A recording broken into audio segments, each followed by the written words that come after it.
আমাদের বিএনপি খেলাটাই সবথেকে বেশি পাচ্ছি এবং দিন মজুর আমরা এখান থেকে চালা ভ্যানালা যে ভাইয়েরা যাচ্ছে ম্যাক্সিমামই আমাদের কাছে জিজ্ঞেস করতেছে আপা আমাদের ভোটার আইডি কার্ডের স্লিপটা দেন, আমরা বিএনপিকে ভোট দেবো, বারবার তারা এটাই বলতেছে। ফুল ভোটে পাশ করবে এবং আমিনুল ভাইকে শ্রমিক মজুর থেকে শুরু করে সবাই অনেক ভালোবাসে এবং প্রত্যেকে তার জন্য দোয়া করতেছে এবং বলতেছে আমরা আমিনুল হককে ভোট দিব এবং সে একজন ভালো মানুষ। আমরা 16 আসন ধরি না, আমরা জানি যে আবহাওয়া জনগণ সারা বাংলাদেশের মানুষ। তারেক রহমানের পরে আমিনুল হক নামের একটা পরিচিত মুখ, তিনি সারা বাংলাদেশে আমাদের এই গণতন্ত্রকে রক্ষা করার জন্য এবং রাজপথে যেভাবে সাহসিকতার পরিচয় দিয়েছেন।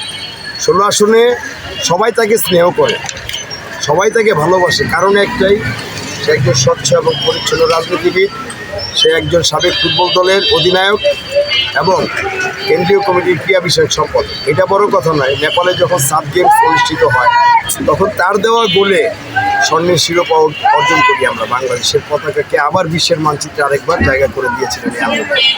তো আজকে 16 আসনের মানুষ আত্মবিশ্বাস এবং স্নেহের দৃষ্টিকোণ থেকে আমিনুল হককে বিপুল ভোটে ধানের শীষে ভোট দিয়ে জয়যুক্ত করে ইনশাল্লাহ পার্লামেন্টে বসাবে এবং আমরা তাকে ক্রীড়ামন্ত্রী হিসাবে দেখব। এইভাবে মানুষের খেদমতে সাধারণ আবহাওয়া জনগণ, বস্তিবাসী, ক্যাম্পবাসীর দুঃখ দুর্দশায় যেভাবে উনি পাশে দাঁড়িয়েছেন, ইনশাল্লাহ এমপি হওয়ার আগেই উনি এত কিছু করেছেন সাধারণ মানুষের জন্য। আর উনি যদি এমপি হয়, উনি ঘরে ঘরে ডোর টু ডোর যাবে, মানুষের সার্বিক সমস্যা এবং এলাকার উন্নয়ন কীভাবে করা যায়, কীভাবে জনসমাজকে ভালো করা যায়, কীভাবে আমাদের আগামী প্রজন্মের শিশু বাচ্চাদেরকে খেলায় অংশগ্রহণ করানো যায়, কীভাবে মাদক থেকে তাদেরকে মুক্ত রাখা যায়, এই সর্বোপরি প্রচেষ্টা আমিনুল হকের বিরাজমান রয়েছে 16 আসনে। আমরা আমিনুল ভাইকে ভালোবাসি, ধানের শীষের পক্ষ থেকে তাকে ভোট দিয়ে আমরা এই এলাকার ভোটার। হ্যাঁ, আমিনুল ভাই সে ভালো লোক, সে আমাদের গরিবের পাশে সে দাঁড়ায়, সব কিছুতে তারা আমরা পাবো।